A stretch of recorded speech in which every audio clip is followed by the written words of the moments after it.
السلام علیکم ورحمۃ اللہ وبرکاتہ۔ ساری تعریف اللہ رب العزت کے لیے ہے جس نے ہماری رشد و ہدایت کے لیے قرآن کریم جیسی عظیم کتاب امت محمدیہ پہ نازل کیا۔ آج اللہ تعالیٰ کے رحم و کرم سے یہ ویڈیو میں یوٹیوب پہ ڈال رہا ہوں کیونکہ میرا تعلیم و تعلم سے تعلق رہا ہے اور میں خلیجی ممالک میں پڑھا چکا ہوں۔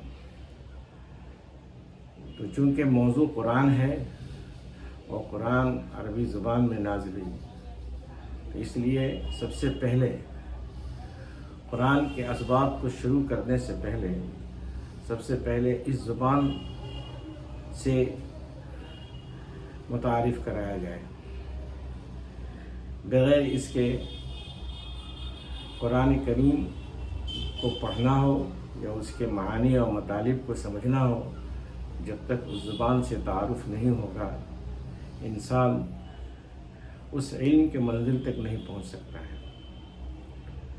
عربی زبان کی شروعات جو مفسرین اور مورخین نے لکھا ہے یہ آدم علیہ السلام سے اس کی شروعات ہے۔ چونکہ سورہ بقرہ کی آیت ہے وَعَلَّمَ آدَمَ الْأَسْمَاءَ كُلَّهَا، اور ہم نے سکھلایا آدم علیہ السلام کو پورے نام، یعنی ہر چیز، دنیا کے ہر شے سے ان کو متعارف کرایا ہم نے۔ اور اس سے پتہ یہ چلتا ہے کہ انبیاء علیہ السلام، جتنے بھی انبیاء علیہ السلام اس دنیا میں تشریف لائے، سب کی زبان عربی تھی۔ اور مفسرین نے لکھا ہے جو شجرہ ممنوعہ ہے، منع کیا گیا تھا کہ اس درخت کے پھل کو نہیں کھانا، جیسی آدم علیہ السلام نے اس کو کھایا تو ان کی زبان تبدیل ہو گئی۔ تو مفسرین و مورخین کا کہنا ہے کہ آپ کی زبان سریانی ہو گئی۔ بعد میں جب آپ نے جبل رحمہ میں توبہ کیا تو پھر وہ زبان لوٹا دی گئی۔ اور قرآن کریم کی آیت سے معلوم ہوتا ہے وَمَا أَرْسَلْنَا مِن رَسُولٍ إِلَّا بِلِسَانِ قَوْمِهِ، ہم نے جتنے بھی انبیاء علیہ السلام اس دنیا میں بھیجے وہ ان کی زبان میں بھیجا۔ وَلِكُلِّ قَوْمٍ هَادٍ، اور ہر قوم میں ایک ہادی اور پیغمبر بھیجا۔ تو مختصراً یہ عرض کر دوں کہ ایک ملک ہے، ایک سلطنت ہے، اس کی ایک زبان ہوتی ہے، جیسے ہندوستان یا پاکستان اس کی زبان ہے، ہندی زبان ہے، اردو زبان ہے، لیکن اس علاقے میں رہنے والے لوگ مختلف زبانوں کو بولتے ہیں، لیکن سرکاری زبان ایک ہی ہوتی ہے۔ تو اللہ تعالیٰ کی جو سرکاری زبان ہے وہ عربی زبان ہے، لیکن بعد میں جیسے جیسے یہ دنیا میں قومیں بڑھتی گئیں تو مختلف علاقوں میں لوگ پہنچے اور ان کی زبان مختلف ہوتی چلی گئی۔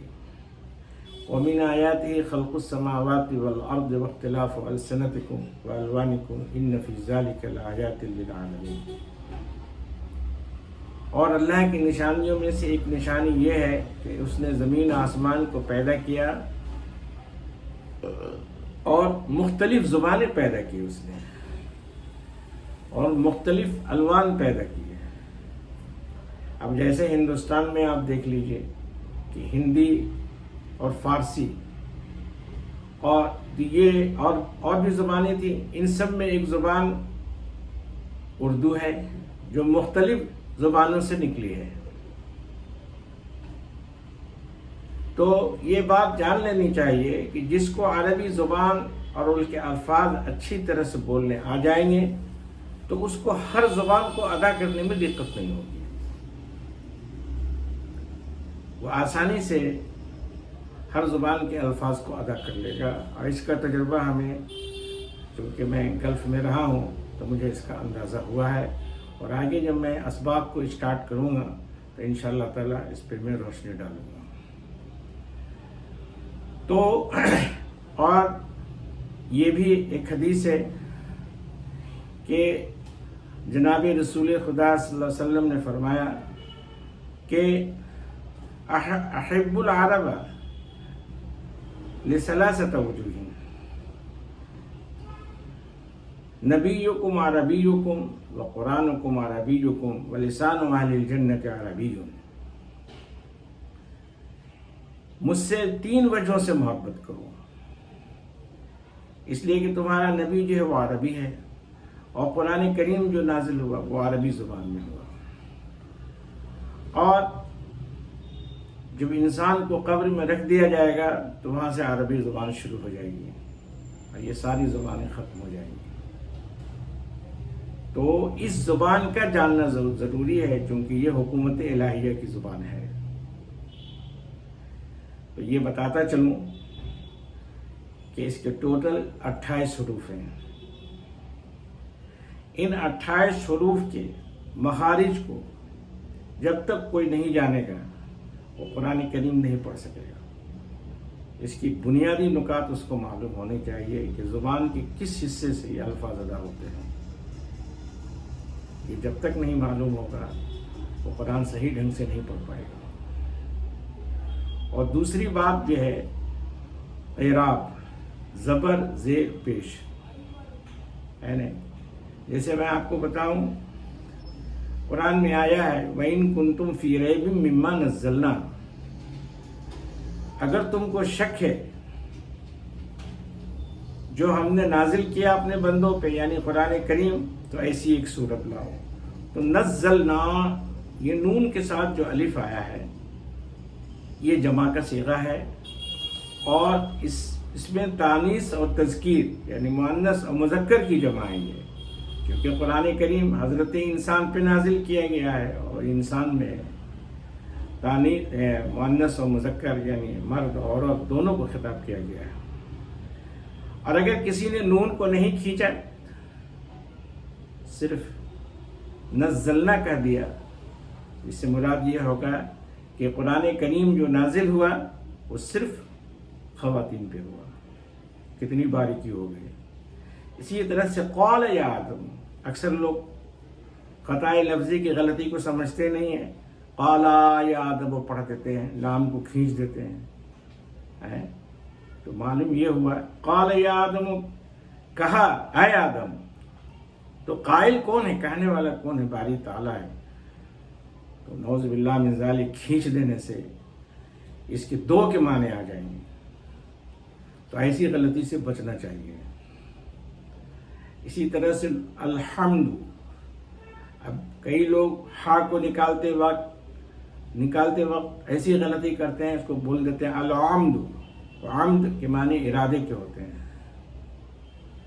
عماد پیلر کو کہتے ہیں.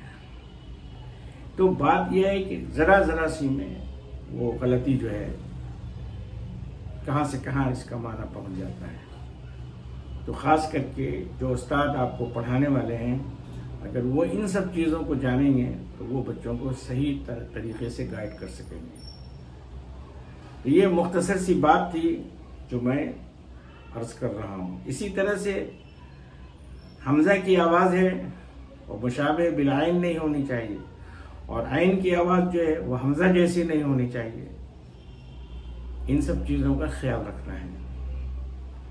تو انشاءاللہ تعالی یہ سلسلہ جاری رہے گا، کیونکہ آج یہ پہلا پروگرام ہے اور اس کو میں بندگان خدا تک پہنچانے کی کوشش کر رہا ہوں. اور میں عربی زبان کی وہ جو پیچیدگیاں ہیں اس سے بھی تعارف میں کراتا رہوں گا انشاءاللہ تعالی. جیسے انعمت صراط الذین انعمت اہدنا الصراط المستقیم، یہاں سے چلیے چلا ہم کو سیدھا راستہ.